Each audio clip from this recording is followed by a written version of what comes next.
L'inaccessible et rude Alaska recèle des recoins où la majesté de la nature se juxtapose à l'inévitable cruauté des éléments, et où les nuits tombent pleines de brouillard et de bruissements font battre le cœur plus vite de peur et d'effroi.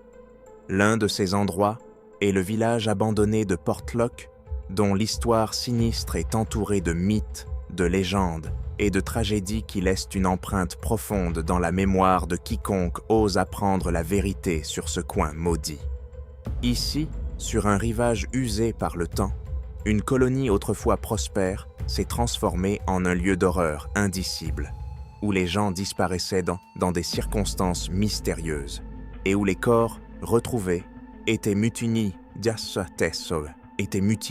au point d'être méconnaissables, comme si la nature elle-même avait décidé de venger d'anciens péchés.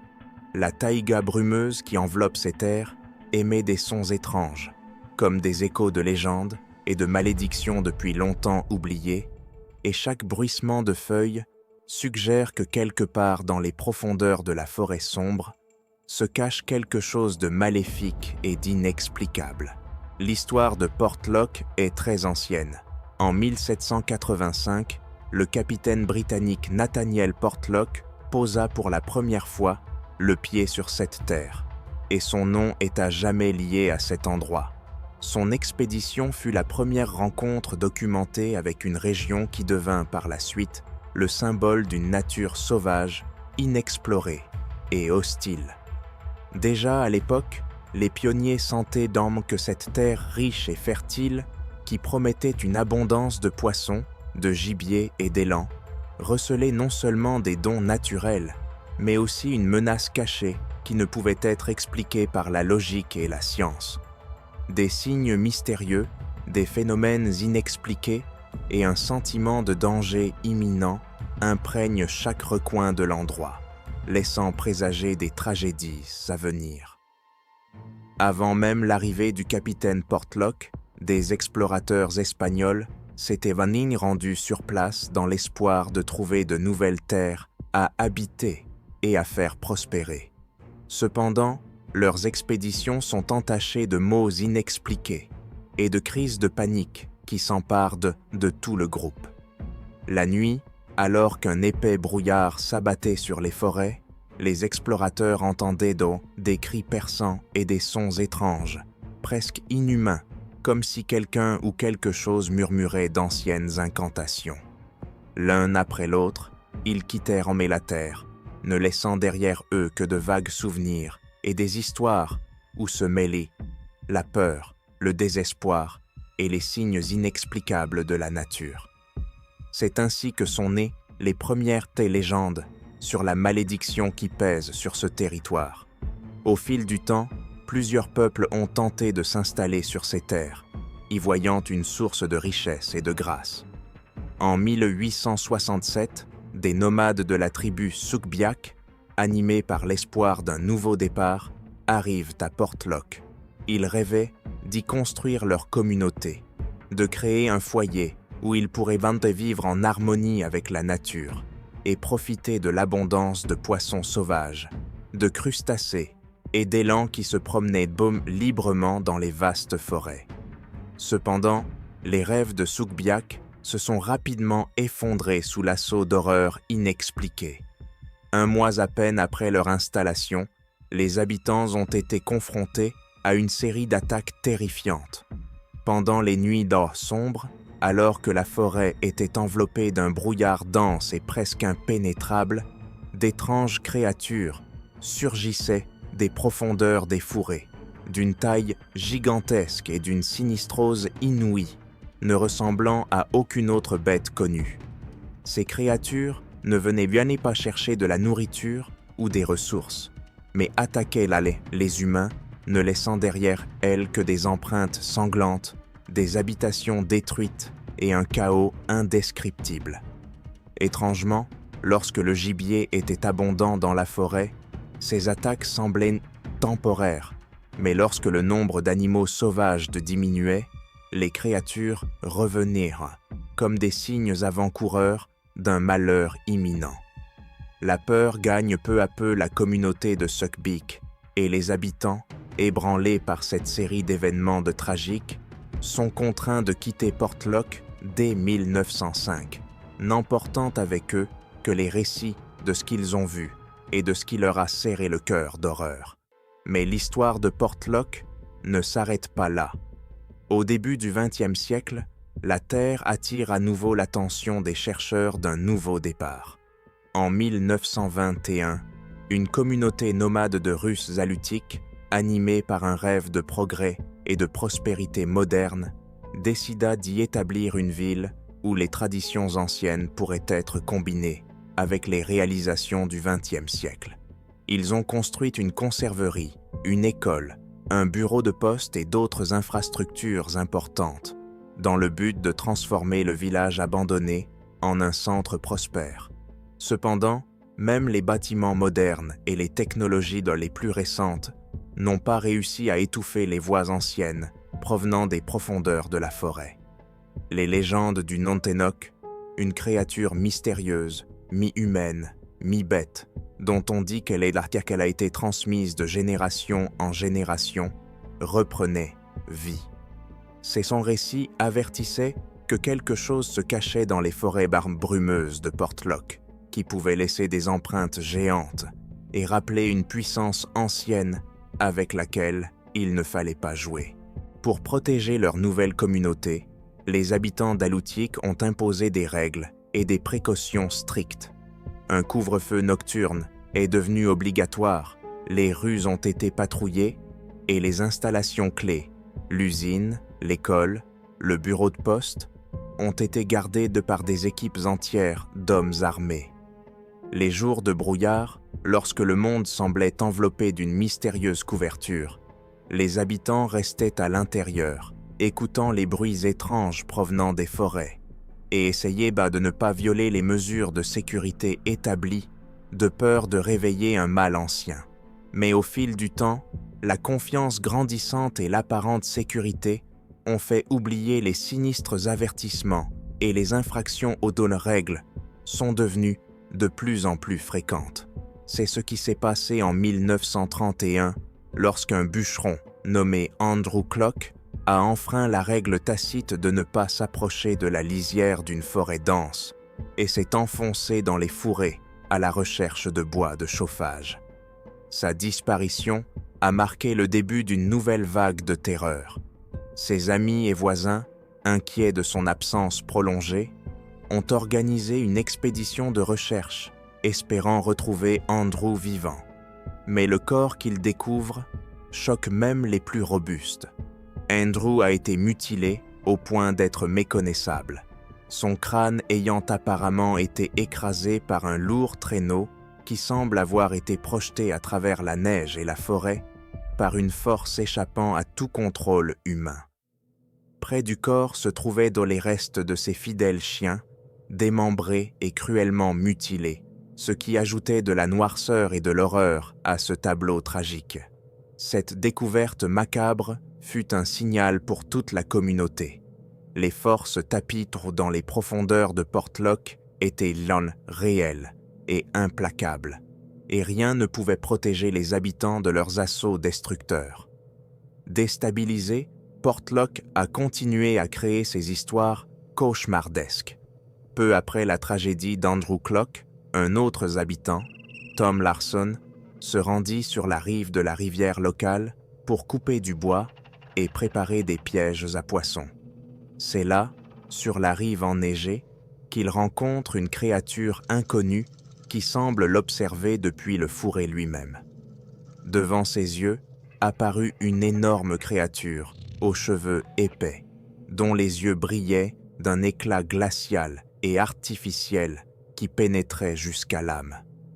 Pris de panique, Larson se précipite chez lui pour aller chercher son fusil, mais lorsqu'il revient sur les lieux de la rencontre, il est paralysé par la peur. Il ne peut appuyer sur la gâchette, restant immobile, comme s'il était lui-même devenu partie prenante de cette sinistre histoire. La créature s'est lentement dissoute dans l'épais brouillard, ne laissant derrière elle que des questions froides et un sentiment de terreur encore plus grand qui a habité les habitants pendant longtemps. À chaque nouvel incident, la peur à Portlock devient de plus en plus palpable et pesante.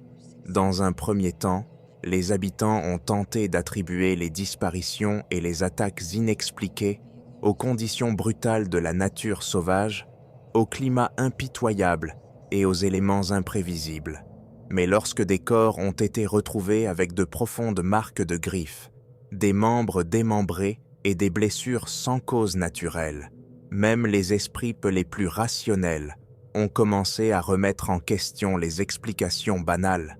Les documents officiels faisaient état de la disparition d'une quinzaine de personnes, mais les anciens assuraient même que le nombre réel de victimes était bien plus élevé et que la nature des blessures indiquait l'action d'une créature inconnue, non naturelle, qui ne pouvait être l'œuvre de prédateurs ordinaires comme les ours ou les loups. En 1950, lorsque la menace est devenue si évidente qu'il n'y avait plus d'issue, les habitants d'Alutiiq ont pris une décision fatidique. Presque du jour au lendemain, ils ont évacué toute la ville pour tenter d'échapper à l'insaisissable rôdeur qui terrorisait le pays depuis des décennies. De tous les habitants de Portlock, il ne restait plus qu'un facteur solitaire, déterminé à rester sur place pour accomplir le dernier de ses devoirs. Il s'enferma dans le vieux bureau de poste et, les dernières nuits, avant sa disparition définitive, sa voix, pleine d'angoisse et de désespoir, résonnait dans les rues vides et désertes, accompagnée de pas lourds et mesurés qui faisaient trembler de peur même les âmes les plus courageuses. Avec le temps, le facteur disparut et Portlock retomba dans un silence sinistre et glacial, un endroit où même le vent semblait murmurer des terreurs oubliées et d'anciennes malédictions. On aurait pu penser qu'après un tel exode, le mal qui avait terrorisé le pays pendant tant d'années se serait retiré dans les profondeurs de la taïga sauvage. Mais à la fin des années 1970, les nouveaux colons qui ont osé revenir dans cette région maudite ont été confrontés au fait que l'entité inconnue n'était plus confinée dans les limites de l'ancien village. Elle semblait avoir trouvé une fin inextinguible de chair humaine et commença à chasser bien au-delà des frontières de Portlock, alimentant des légendes transmises de bouche à oreille et réveillant d'anciennes peurs dans le cœur des habitants. En 1969, un chasseur qui se rendait dans les bois près de Portlock à la recherche de chèvres sauvages sentit soudain que quelque chose d'étrange l'observait. Il entendit d'abord un bruissement discret de feuilles et des bruits de pas subtils qui auraient pu être confondus avec des jeux de vent. Mais bientôt, les sons s'intensifièrent en un bruit sourd et rythmé, comme si quelqu'un s'approchait lentement et inexorablement de lui. Le chasseur, pris de panique, s'enfuit sans se retourner jusqu'à ce qu'un cri strident retentisse dans la forêt, le figeant de terreur. Cet incident est devenu une nouvelle page des sinistres annales de Portlock que les habitants de la région se transmettent encore, leur rappelant que quelque chose de surnaturel et d'inexpliqué peut rôder dans cette contrée. 5 ans plus tard, en 1973, 3 chasseurs qui avaient décidé de s'abriter d'une tempête imminente dans les profondeurs de la forêt de Portlock ont vécu l'une des nuits les plus terrifiantes de leur vie. Dans l'obscurité, ils ont senti quelque chose d'anormal se déplacer autour de leur campement. Des pas lourds et mesurés qui ressemblaient à la démarche d'un homme, mais qui dégageaient en même temps une sauvagerie et une férocité primitive. Plus tard, alors qu'ils traquaient des élans sauvages, un autre groupe de chasseurs a découvert sur le sol meuble des empreintes de pas géantes de plus de 45 cm de long, qui n'auraient pas pu être faites par un être humain ordinaire. Ces empreintes géantes témoignaient de la présence d'une créature dont la puissance et la taille suscitaient un véritable effroi, même chez les chercheurs les plus avertis. Les scientifiques et les anthropologues qui ont recueilli des données sur ces sites ont tenté de trouver une explication rationnelle, Mais chaque nouvelle découverte n'a fait qu'alimenter les légendes anciennes, laissant le mystère de Portlock irrésolu. De nombreux habitants de la région et experts pensent que le légendaire Nantenok, une créature mythique, mi-homme, mi-bête, dont la rumeur dit qu'elle est capable de laisser des empreintes de pas géantes et qu'elle a le pouvoir d'écraser même le plus fort des chasseurs, pourrait être au cœur de ces événements terrifiants. Indépendamment de son nom, la taille et la férocité de cette créature sont stupéfiantes, et les empreintes trouvées, ainsi que la nature des blessures de ses victimes, dépassent ce qui pourrait être l'œuvre de bêtes connues. La légende de Nantenok et l'histoire de Portlock elle-même sont devenues des symboles du fait que dans les coins les plus reculés de notre planète, la nature peut créer non seulement des miracles, mais aussi des horreurs qui dépassent les lois de la logique et de la science moderne. Un autre épisode étonnant s'est produit en 1990, lorsqu'un secouriste d'Anchorage a été appelé à la prison d'Eagle River, où un détenu d'Alutiiq âgé de 70 ans souffrait d'une grave crise cardiaque. Alors que l'ambulancier tente de stabiliser le patient âgé, le vieil homme commence à raconter ses aventures dans la nature, se remémorant les moments où il a rencontré des phénomènes et des créatures inexpliquées dans ces terres maudites. Mais dès que l'ambulancier a mentionné avec désinvolture qu'il avait lui-même participé à une chasse dans les bois, près de Portlock, quelque chose a changé dans les yeux du vieil homme. Son visage devint pâle, ses yeux s'écarquillèrent d'horreur. Il sauta du lit, saisit l'ambulancier par la chemise et, d'une voix pleine de peur panique, répéta sans cesse « Vous l'avez vu? Vous l'avez vraiment vu ?» Ces paroles résonnaient dans le couloir froid de la prison, tandis que les gardiens tentaient de calmer son hystérie, et une atmosphère d'horreur ancienne planait dans l'air, réveillant chez tous les présents les souvenirs des légendes qui avaient été transmises dans ces régions de génération en génération. Bien que de nombreux sceptiques tentent d'expliquer de tels incidents par des effets psychologiques, le stress ou l'influence de conditions climatiques extrêmes, il est indéniable que les histoires du mystérieux Portlock et de son habitant, le Nantenok, ne sont pas le fruit du hasard. Elles sont le fruit de la rencontre de l'imagination humaine avec des forces inexpliquées de la nature, des malédictions anciennes et des mystères qui échappent encore à la science moderne. Tous ceux qui ont entendu ces légendes s'interrogent. Qu'est-ce qui se cache vraiment dans les profondeurs des forêts brumeuses de Portlock? Qui ou quoi se cache derrière les disparitions inexpliquées, les attaques sanglantes et les bruits étranges venant des ténèbres qui peuvent pénétrer jusqu'à l'âme? Qu'en pensez-vous? Une créature mythique née des profondeurs de l'histoire ancienne pourrait-elle être réelle, ou Portlock n'est-il qu'un lieu où la peur, la superstition et l'imagination collective ont fusionné pour transformer une terre ordinaire en un royaume d'ombre maudit? Faites-nous part de vos réflexions dans les commentaires.